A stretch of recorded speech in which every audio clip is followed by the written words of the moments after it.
स्त्री जेव्हा मनापासून पुरुषांची दिवस-रात्र आठवण काढते तेव्हा पुरुषांना मिळतात हे दोन संकेत. मित्रांनो, कधी-कधी कोणतेही कारण नसताना एखाद्या व्यक्तीची अचानक आठवण येते, मन अस्वस्थ होते आणि आपले लक्ष पुन्हा पुन्हा त्याच व्यक्तीकडे जाते. पण या अनुभवाचा खरा अर्थ काय असतो? समोरची व्यक्तीही त्याच वेळी आपल्याला आठवत असते का? की आपल्या स्वतःच्या आठवणी आणि भावना त्यामागे असतात? आज आपण याच विषयाकडे थोड्या वेगळ्या आणि वास्तववादी पद्धतीने पाहणार आहोत.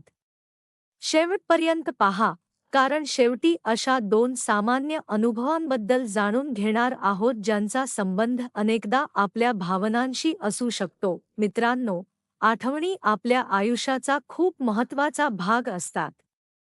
एखादी व्यक्ती आपल्यासाठी विशेष असेल तर तिच्यासोबत घालवलेला वेळ, तिचे बोलणे, तिच्या सवयी किंवा एखादा छोटासा प्रसंगही आपल्या लक्षात राहू शकतो. काही आठवणी आनंद देतात, तर काही आठवणी मनाला हळवे करतात. एखाद्याची खूप आठवण येत असेल तर त्या व्यक्तीशी बोलावेसे वाटणे किंवा तिला भेटण्याची इच्छा होणे ही अगदी नैसर्गिक भावना आहे. मात्र प्रत्येक वेळी आठवण आली म्हणजे समोरची व्यक्तीही आपल्याला त्याच क्षणी आठवत आहे, असे निश्चितपणे म्हणता येत नाही. जेव्हा आपल्याला एखादी व्यक्ती मनापासून आवडते, तेव्हा तिच्या छोट्या छोट्या गोष्टींकडेही आपले लक्ष जाते.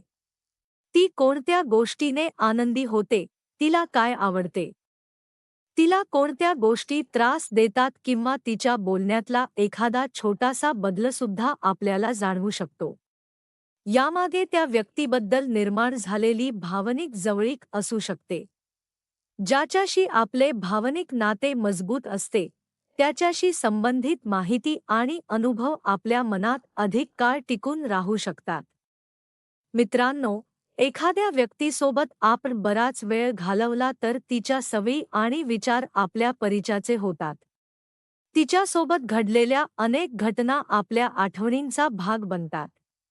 त्यामुळे नंतर ती व्यक्ती जवळ नसतानाही एखादे ठिकाण, एखादे गाणे, एखादा संवाद किंवा एखादी परिस्थिती तिची आठवण करून देऊ शकते.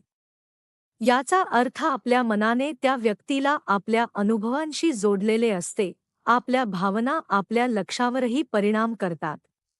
एखाद्या व्यक्तीबद्दल आपण वारंवार विचार करत असू तर आपल्या आजूबाजूला घडणाऱ्या अनेक गोष्टी त्या व्यक्तीशी संबंधित वाटू शकतात. उदाहरणार्थ, एखाद्या ठिकाणी गेल्यावर तिथे तिच्यासोबत घालवलेला वेळ आठवू शकतो. एखादा परिचित आवाज ऐकला तरी तिची आठवण येऊ शकते. अशा वेळी आपले मन त्या आठवणींना पुन्हा सक्रिय करते. मित्रांनो, आपण ज्या व्यक्तीला मनापासून महत्त्व देतो, तिचे शब्दही आपल्यावर अधिक परिणाम करू शकतात. एखाद्याने दिलेला योग्य सल्ला, कठीण प्रसंगी केलेले प्रोत्साहन किंवा मनापासून केलेले कौतुक आपल्याला बराच काळ लक्षात राहू शकते. त्यामुळे त्या व्यक्तीची आठवण झाली की आपल्याला पुन्हा आत्मविश्वास किंवा भावनिक आधार मिळाल्यासारखे वाटू शकते. मात्र हा अनुभव प्रत्येक व्यक्तीचा वेगळा असतो. एखाद्या व्यक्तीशी मनमोकळेपणाने बोलणे देखील नात्यामध्ये विश्वास वाढवू शकते. जेव्हा आपण आपल्या अडचणी, चिंता किंवा भावना कोणासमोर मोकळेपणाने मांडतो, तेव्हा समोरची व्यक्ती आपल्याला समजून घेण्याचा प्रयत्न करते. अशा संवादातून सहानुभूती, विश्वास आणि परस्पर समज वाढू शकते. म्हणूनच मजबूत नाते निर्माण करण्यासाठी केवळ भावना पुरेशा नसतात, तर स्पष्ट आणि आदरपूर्वक संवाद देखील आवश्यक असतो. मित्रांनो, आयुष्यात अपयश आले तरी त्याकडे केवळ नकारात्मक अनुभव म्हणून पाहण्याची गरज नाही. एखादी चूक आपल्याला पुढच्या वेळी अधिक चांगला निर्णय घेण्यास शिकवू शकते. एखादे नाते संपले तरी त्या अनुभवातून स्वतःबद्दल आणि नात्यांबद्दल काही शिकता येते. त्यामुळे जुन्या आठवणींमध्ये अडकून राहण्यापेक्षा त्यातून मिळालेला अनुभव पुढील आयुष्यात उपयोगी कसा पडेल, याचा विचार करणे अधिक फायदेशीर ठरू शकते. आता मित्रांनो, अनेक जण असा प्रश्न विचारतात की एखादी स्त्री आपल्याला मनापासून आठवत असेल तर पुरुषाला कोणते संकेत मिळतात? याबाबत सोशल मीडियावर अनेक दावे केले जातात. परंतु कोणत्याही व्यक्तीच्या मनात काय चालले आहे हे केवळ शारीरिक अनुभव किंवा अचानक आलेल्या विचारांवरून निश्चितपणे सांगता येत नाही. तरीही एखाद्या व्यक्तीशी भावनिक जवळीक असल्यास तिच्या आठवणीमुळे स्वतःमध्ये काही मानसिक बदल जाणवू शकतात. पहिला अनुभव असा असू शकतो की एखाद्या पुरुषाचे लक्ष वारंवार त्या स्त्रीशी संबंधित आठवणींकडे जाऊ लागते. तो एखादे काम करत असतानाही त्याच्या मनात जुन्या घटना किंवा संभाषण आठवू शकते. त्यामुळे काही काळ त्याचे लक्ष विचलित होऊ शकते आणि मन अस्वस्थ वाटू शकते. यामागे समोरची व्यक्ती त्याला आठवत आहे याचा पुरावा नसून त्याच्या स्वतःच्या भावना आणि आठवणी सक्रिय झालेल्या असू शकतात. दुसरा अनुभव म्हणजे मन एका ठिकाणी स्थिर न राहणे.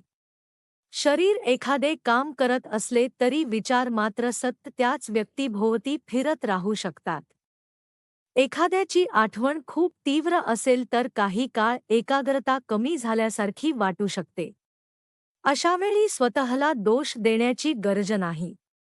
आपल्या भावना ओळखणे आणि त्या शांतपणे स्वीकारणे महत्त्वाचे आहे. मित्रांनो, शेवटी एक गोष्ट नक्की लक्षात ठेवा. आठवण येणे ही भावना आहे, परंतु त्या भावनेचा अर्थ नेहमी समोरची व्यक्तीही आपल्याला आठवत आहे असा नसतो.